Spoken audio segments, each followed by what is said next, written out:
आज हम कक्षा 7 की विषय विज्ञान के पाठ 10 उत्सर्जन के बारे में अध्ययन करेंगे। तो आज इस पाठ के अंतर्गत हम पढ़ेंगे उत्सर्जन की क्या आवश्यकता होती है और उत्सर्जन का क्या महत्व है। पौधों में उत्सर्जन की कौन सी क्रियाएं होती हैं, जंतुओं में उत्सर्जन की कौन सी क्रियाएं होती हैं और कौन से प्रमुख अंग होते हैं। तो जैसे कि हम जानते हैं कि हमारे जिंदा रहने के लिए हमें सांस लेना तथा भोजन खाने की ज़रूरत होती है। सांस लेने तथा भोजन खाने की प्रक्रिया यानी कि श्वसन और पाचन प्रक्रिया के अंतर्गत हमारे शरीर में बहुत से ऐसे हानिकारक पदार्थ बनते हैं जो शरीर के लिए हानिकारक होते हैं। इसलिए इनका शरीर से बाहर निकलना बहुत आवश्यक होता है। वह क्रिया जिसके द्वारा इन अपशिष्ट पदार्थों को शरीर से बाहर निकाला जाता है उत्सर्जन कहलाती है। हमारे शरीर में यूरिया, अमोनिया आदि विषैले पदार्थ बनते हैं जिनको शरीर से बाहर निकालना बहुत आवश्यक होता है। यदि इनको हम शरीर से बाहर ना निकालें या अधिक समय तक ये हमारे शरीर में रहें तो हमारे शरीर में अनेक प्रकार के विकार उत्पन्न कर देते हैं, अर्थात रोग उत्पन्न कर देते हैं।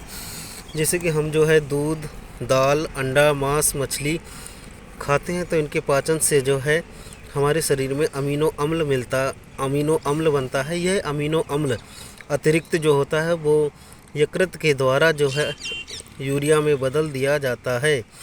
यदि ये अधिक समय तक हमारे शरीर में बना रहे, क्योंकि ये नाइट्रोजन युक्त पदार्थ होते हैं, तो ये हमारे शरीर में हमें बीमार कर देते हैं।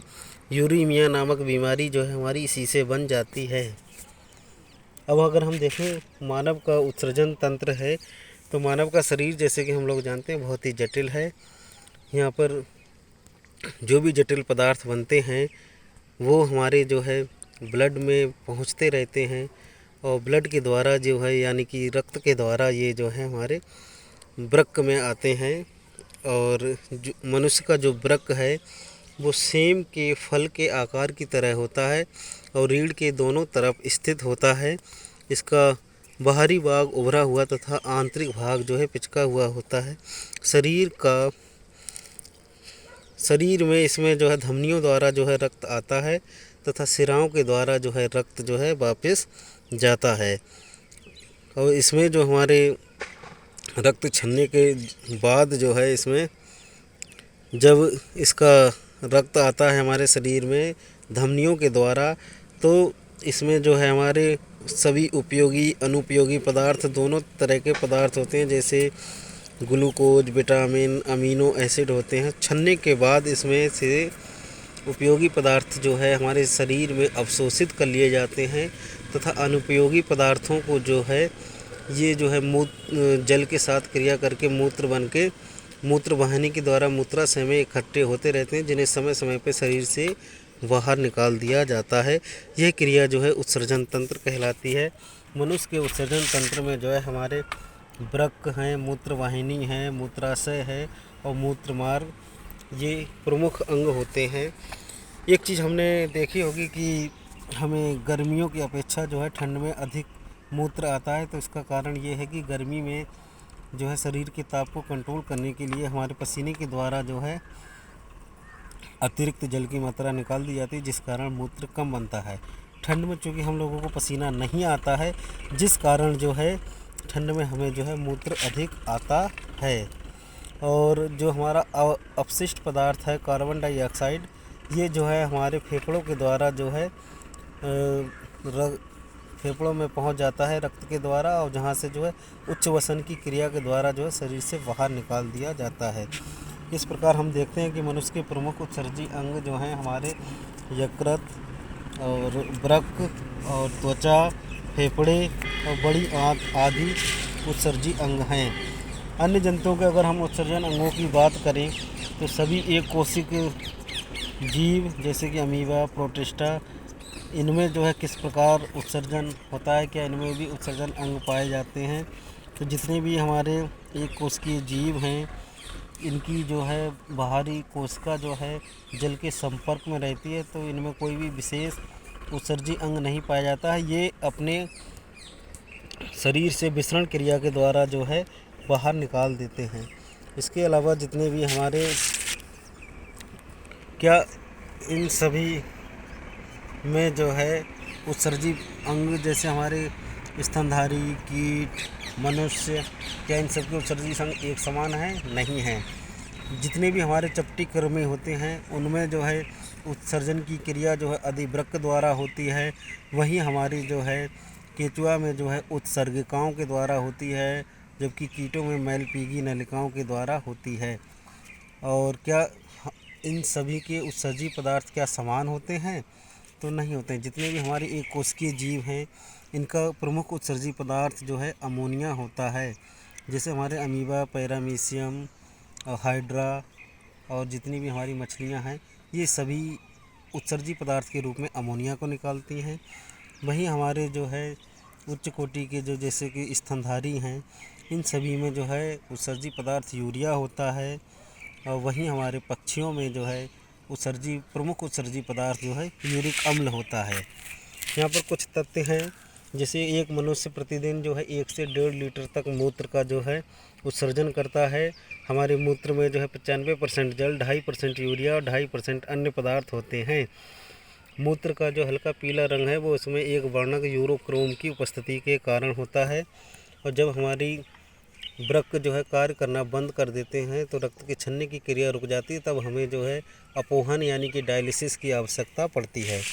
यही हम देखें पौधों में उत्सर्जन, तो जैसे कि हमने देखे हैं आम, नीम, महुआ, पीपल, बरगद, कनेर, आक आदि वृक्षों के तने को या इनकी पत्तियों को तोड़ते हैं तो उनसे दूध अर्थात लेटेक्स निकलता है। ये लेटेक्स जो है इन पौधों का जो है उत्सर्जी पदार्थ है।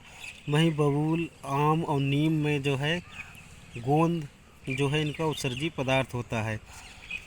क्योंकि पौधों में भी हमारी तरह सारी क्रियाएं होती हैं, जैसे पोषण, श्वसन और इन क्रियाओं के पाचन, इन क्रियाओं के दौरान जो है इनके शरीर में जो है उत्सर्जी पदार्थ भी बनते हैं। इन पौधों में कोई विशेष अंग ना होने के कारण, जैसे कि आम, नीम में जो हमारा गोंद के रूप में निकलता है, पीपल, कनेर, आक में जो है लेटेक्स के रूप में जो है पदार्थ निकलते हैं, इन पदार्थों को जो है उत्सर्जी पदार्थ कहा जाता है।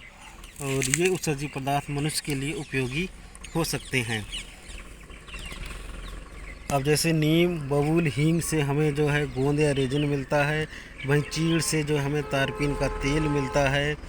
और वातावरण में भी जो है ऑक्सीजन का निर्माण जो है पौधे करते हैं। और हमारा जो उत्सर्जी पदार्थ होता है कार्बन डाइऑक्साइड, वो पौधों के लिए उपयोगी हो जाता है। उनके द्वारा दी गई ऑक्सीजन जो है हमारे लिए उपयोगी हो जाती है। इस प्रकार हम ये देखते हैं कि हमारे उत्सर्जी पदार्थ जो है पौधों के लिए आवश्यक हो जाते हैं और पौधों के उत्सर्जी पदार्थ जो हैं हमारे लिए उपयोगी हो जाते हैं। वहीं हमने देखा होगा सुबह के समय पे, जाड़े के समय में टमाटर, मकोए, अरबी, नेस्टेशियम की पत्तियों पे जो है सिरे पे जो है पानी की बूंदें होती हैं। यह क्रिया जो है बिंदु श्रवण कहलाती है। इसके अंतर्गत मकोए, टमाटर, अरबी और नेस्टेशियम की पत्तियों पे जो सिराएं होती हैं उनके द्वारा अतिरिक्त जल की मात्रा रात्रि के समय जल के रूप में जो है निकाल दी जाती है। इस क्रिया को बिंदु श्रवण कहा जाता है। अब इस पाठ के क्वेश्चंस हैं कि उत्सर्जन क्या होता है, उत्सर्जन की हमें क्या आवश्यकता होती है, और मनुष्य के शरीर में अपशिष्ट पदार्थ क्यों बनते हैं, इनको शरीर से निकालना क्यों आवश्यक हो जाता है, और अंडा, दाल, मीट, मछली से हमारा पाचन से कौन सा नाइट्रोजन युक्त अपशिष्ट पदार्थ बनता है, यदि ये अपशिष्ट पदार्थ शरीर से बाहर ना निकालें तो इससे शरीर को क्या हानि होती है, मानव के प्रमुख उत्सर्जी अंग कौन कौन से होते हैं और इनकी क्या क्रिया विधि है, वृक्क का आकार कैसा होता है, वृक्क में रक्त जो है किसके द्वारा आता है, छनने के बाद उपयोगी पदार्थों का अवशोषण कैसे होता है, अनुपयोगी पदार्थ जो है जल से क्रिया करके क्या बनाते हैं, इनके निकलने का क्रम क्या है, और हमें गर्मियों की अपेक्षा जो है जाड़े में अधिक मूत्र क्यों आता है, हमारी जो कार्बन डाइऑक्साइड निकलती है गैस, इसका उत्सर्जन किस प्रकार होता है, मनुष्य के प्रमुख उत्सर्जी अंग कौन कौन से होते हैं, एक कोशिकीय तथा निम्न कोटि के जीव में जो है उत्सर्जी अंग कौन कौन से होते हैं, ये विसरण क्रिया के द्वारा ही उत्सर्जन क्यों करते हैं, और मनुष्य, कीट, क्या इन सब में अलग अलग उत्सर्जी अंग होते हैं। चपटे कृमि किसके द्वारा जो है अपना उत्सर्जन करते हैं, केंचुए में किसके द्वारा जो है उत्सर्जन होता है, कीटों में किसके द्वारा उत्सर्जन होता है, क्या सभी जीवों के उत्सर्जी पदार्थ एक समान होते हैं, इनके सभी के उत्सर्जी पदार्थ एक समान क्यों नहीं होते हैं, मछली एक कोशिकीय जीव, प्रोटिस्ट, अमीबा, पैरामीशियम का प्रमुख उत्सर्जी पदार्थ क्या है, स्तनधारियों में जो है प्रमुख उत्सर्जी पदार्थ क्या है, और यूरिक अम्ल किसका जो है उत्सर्जी पदार्थ है, पक्षियों का उत्सर्जी पदार्थ क्या है, मनुष्य एक दिन में जो है कितना मूत्र का उत्सर्जन करता है, मनुष्य के मूत्र में 95% क्या जल होता है, क्या 2.5% यूरिया होती है, क्या 2.5% अन्य उत्सर्जी पदार्थ होते हैं, मूत्र का रंग हल्का पीला किसके कारण होता है, और मूत्र क्या अम्लीय है, क्या मूत्र